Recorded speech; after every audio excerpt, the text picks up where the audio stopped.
Assalamualaikum warahmatullahi wabarakatuh. Perkenalkan, saya Khairunisa dengan NPM 2404 1010 215 kelas Governasi Digital I. Nah, pada kesempatan kali ini saya akan mempresentasikan evaluasi transformasi digital pada Dispenduk Capil Kabupaten Mojokerto. Topik ini penting karena administrasi kependudukan merupakan layanan dasar yang langsung bersentuhan dengan masyarakat. Transformasi digital diharapkan tidak hanya mempermudah layanan, tetapi juga meningkatkan efisiensi birokrasi serta kualitas tata kelola pemerintahan. Nah, pertanyaan pertama yakni inovasi digital yang sudah dilakukan apa saja? Nah, Dispenduk Capil Kabupaten Mojokerto itu telah melakukan beberapa inovasi digital dengan pendekatan hybrid, yaitu menggabungkan antara layanan online dan offline. Inovasi pertama yaitu ada Pos Ketanmu, pelayanan online sistem kependudukan tanpa ketemu dinas.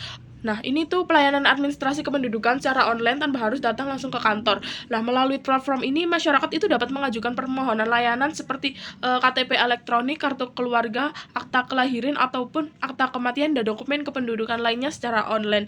Nah, penggunaan Pos Ketanmu ini memungkinkan masyarakat untuk mengunggah persyaratan administrasi, memantau status permohonan, dan menerima informasi proses layanan itu secara transparan. Inovasi ini itu bertujuan untuk mengurangi antrian, memangkas waktu pelayanan, dan meningkatkan efisiensi kerja birokrasi di Dispenduk Capil. Nah, yang kedua itu ada program jemput bola atau layanan home service. Nah, layanan ini itu ditujukan bagi masyarakat rentan seperti lansia, penyandang disabilitas, dan warga dengan keterbatasan akses. Dispenduk Capil juga mengimplementasikan aktivasi identitas kependudukan digital atau IKD sebagai bentuk adaptasi terhadap identitas digital nasional. Inovasi-inovasi ini itu menunjukkan sudah adanya upaya modernisasi pelayanan publik melalui pelayanan jemput bola. Petugas Dispenduk Capil Kabupaten Mojokerto melakukan perekaman KTP elektronik, pembaruan data kependudukan, dan aktivasi identitas kependudukan digital atau IKD itu secara langsung di desa, fasilitas sosial ataupun rumah warga. Nah, pendekatan ini itu ditujukan untuk memastikan hak administrasi kependudukan tetap terpenuhi sekaligus mendukung kebijakan nasional administrasi kependudukan berbasis digital. Nah, selanjutnya itu ada dampak terhadap pelayanan publik dan efisiensi birokrasi. Yang pertama, dari sisi dampak itu transformasi digital yang dilakukan oleh Dispenduk Capil itu memberikan dampak yang cukup signifikan sih dalam pelayanan publik dan efisiensi birokrasi. Nah, yang pertama di sini ada akses inklusivitas meningkat bagi kelompok rentan. Seperti layanan digital Pos Ketanmu dan program jemput bola itu mampu menjangkau kelompok masyarakat yang sebelumnya mengalami hambatan administratif seperti lansia atau penyandang disabilitas. Nah, hal ini itu menunjukkan bahwa digitalisasi itu tidak hanya berorientasi pada kecepatan layanan, tetapi juga pada keadilan akses pelayanan publik. Yang kedua, di sini ada proses administrasi lebih cepat atau penurunan waktu pelayanan. Karena proses yang sebelumnya itu memerlukan kehadiran fisik dan waktu tunggu yang panjang. Nah, sekarang itu dapat diselesaikan secara online ataupun terjadwal. Nah, dampak ini itu berkontribusi pada penurunan waktu pelayanan serta pengurangan antrean di kantor Dispenduk Capil itu sehingga beban kerja petugas itu menjadi lebih efisien. Yang ketiga ada peningkatan transparansi proses layanan. Nah, sistem digital itu memungkinkan masyarakat untuk mengetahui alur dan status pengurusan dokumen kependudukan. Kondisi ini dapat menekan potensi praktik maladministrasi, lalu meningkatkan kepercayaan publik serta memperkuat prinsip good governance dalam pelayanan publik. Yang keempat ada efisiensi penggunaan sumber daya kantor. Digitalisasi itu juga berdampak pada efisiensi sumber daya birokrasi, seperti pengurangan penggunaan kertas, pengelolaan arsip digital, serta optimalisasi waktu kerja pada aparatur yang berkontribusi pada efisiensi operasional. Aparatur itu tidak lagi terlalu terbebani oleh pekerjaan administrasi manual dan dapat lebih fokus pada fungsi pelayanan substantif. Tapi dapat disampaikan bahwa dampak positif ini itu masih bersifat parsial, yang dimana manfaat digitalisasi itu belum sepenuhnya dirasakan merata oleh seluruh lapisan masyarakat, terutama mereka yang memiliki keterbatasan literasi digital. Nah, selain itu belum tersedianya data kinerja layanan yang terukur secara publik itu juga membuat evaluasi dampak digitalisasi ini masih terbatas pada persepsi dan belum sepenuhnya berbasis evidence. Nah, yang selanjutnya maksudnya ada hambatan dalam transformasi digital.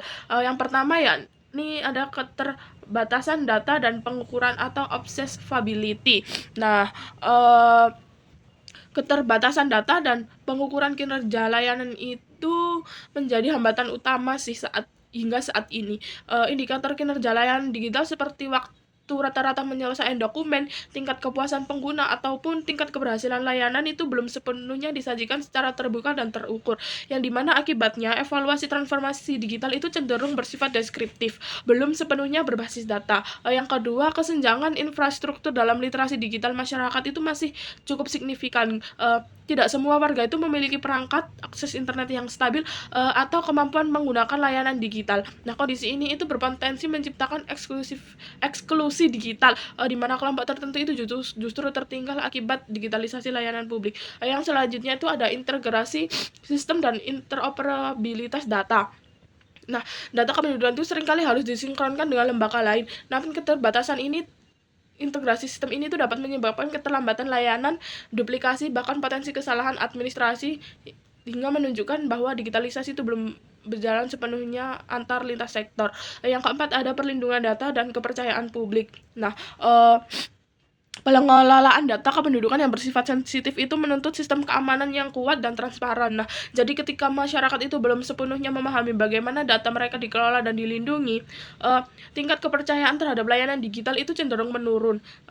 Hambatan-hambatan ini itu menunjukkan bahwa tantangan transformasi digital bukan semata persoalan tentang teknologi, melainkan juga berkaitan dengan kapasitas institusi. Lalu kesiapan sumber daya manusia itu juga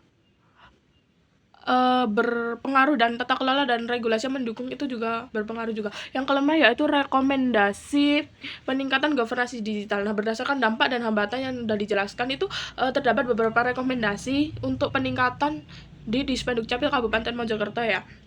Yang pertama itu membangun dashboard KPI publik atau Key Performance Indicator, layanan publik yang dapat diakses secara internal maupun publik. Nah, dashboard ini itu berfungsi untuk menampilkan data kinerja layanan itu secara real time, seperti waktu penyelesaian dokumen dan tingkat kepuasan masyarakat. Nah, yang kedua itu diperlukan standarisasi data dan integritas teknis.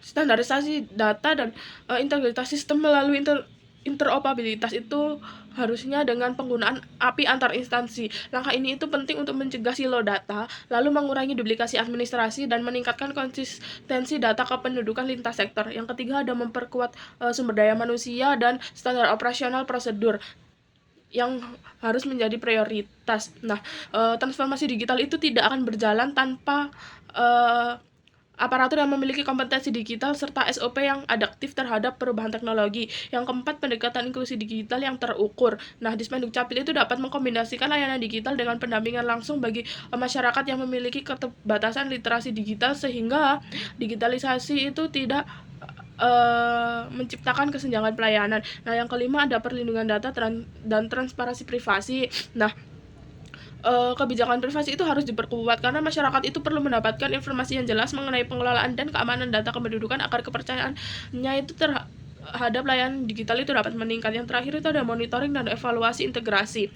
Nah, perlu dilakukan evaluasi itu agar dapat menilai aspek-aspek yang penting dalam dampak sosial dan kualitas tata kelola publik tersebut. Nah, sebagai terakhir kesimpulannya yaitu transformasi digital di Dispenduk Capil Kabupaten Mojokerto itu telah mencapai level dasar yang memadai, tetapi belum menjawab tantangan kompleksitas governasi digital yang membutuhkan pendekatan holistik, inklusif, dan berkelanjutan. Nah, keberhasilan ke depan itu bergantung pada kemampuan institusi dalam mengelola perubahan atau change management, bukan sekedar adopsi teknologi. Digitalisasi tanpa transformasi kultur birokrasi hanya akan menciptakan island of automation tanpa peningkatan produktivitas signifikan. Sekian, terima kasih.